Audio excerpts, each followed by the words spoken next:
Bonjour, je m'appelle Simon Guilleneuf et je suis doctorant à l'INSA de Rennes au LGCGM. Mon sujet de thèse, c'est formulation et renfort de blocs en matériaux terre pour une utilisation structurelle. Aujourd'hui, le secteur du bâtiment est un des principaux émetteurs de CO2 et c'est principalement dû à la production de ciment. Aussi, chaque année, ce secteur est un des principaux producteurs de déchets inertes, avec objectif de valorisation de plus de 70% de ces déchets. C'est précisément dans ce cadre que se situe ma thèse.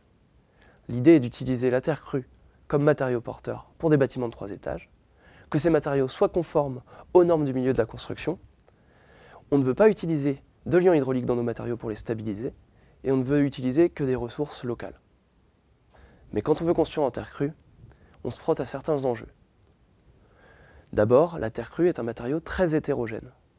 Pour caractériser cette hétérogénéité, on se base sur 2 critères, la distribution granulométrique et la nature des argiles. La variabilité de la distribution granulométrique d'un sol va faire varier sa quantité d'argile, va faire varier sa densité finale quand on le met en œuvre, et va faire varier sa résistance potentielle. La nature des argiles du sol va aussi déterminer la sensibilité à l'eau de notre matériau et sa résistance potentielle. Aussi, pour un matériau donné, sa résistance va varier avec sa densité sèche. Plus mon matériau sera dense, plus il sera résistant. Encore, pour un même matériau, sa résistance va varier avec sa teneur en eau. Quand sa teneur en eau va augmenter, sa résistance va chuter. Et c'est ce qu'on veut éviter.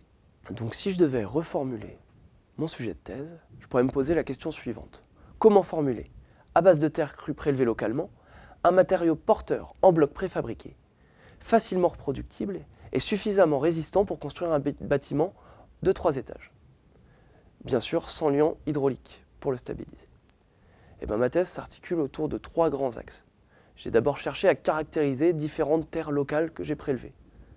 Ensuite, j'ai cherché à les optimiser en les formulant avec des ajouts biosourcés, les biopolymères. Finalement, j'ai cherché à les optimiser aussi en optimisant bien sûr mon mode de mise en œuvre.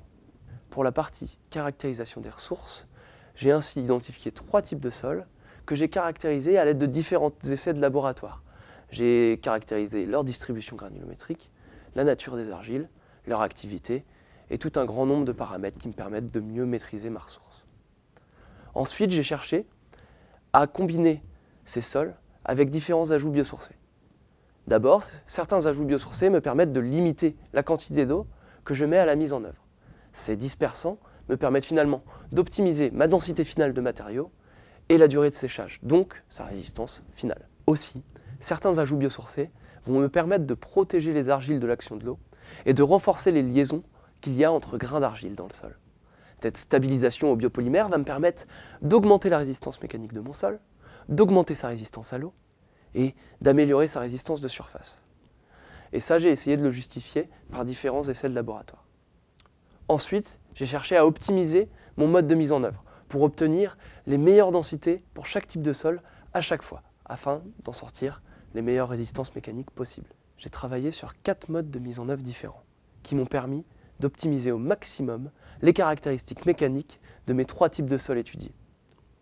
Finalement, j'ai cherché à combiner influence d'ajouts biosourcés et optimisation du mode de mise en œuvre pour obtenir le meilleur de mes matériaux. Vous pouvez voir à ma droite un exemple de combinaison d'optimisation du mode de mise en œuvre et de formulation avec des biopolymères. On arrive finalement à conférer à mon matériau terre une résistance supérieure à celle d'un parpaing en combinant ces 2 modes d'optimisation. Aussi, certains ajouts biosourcés apportent à mon matériau terre une résistance étonnante à l'eau. Je peux les immerger sous l'eau pendant de longues minutes sans qu'ils se désagrègent. Ces ajouts biosourcés protègent mes argiles de l'eau, mais n'empêchent pas la diffusion de vapeur dans mon matériau terre, qui est une de ses grandes caractéristiques et un de ses points forts. Finalement, j'ai pu identifier plusieurs ajouts biosourcés très prometteurs pour renforcer la terre crue. J'ai aussi identifié des modes de mise en œuvre efficaces. Ça m'a donné des solutions envisageables pour chaque type de sol étudié.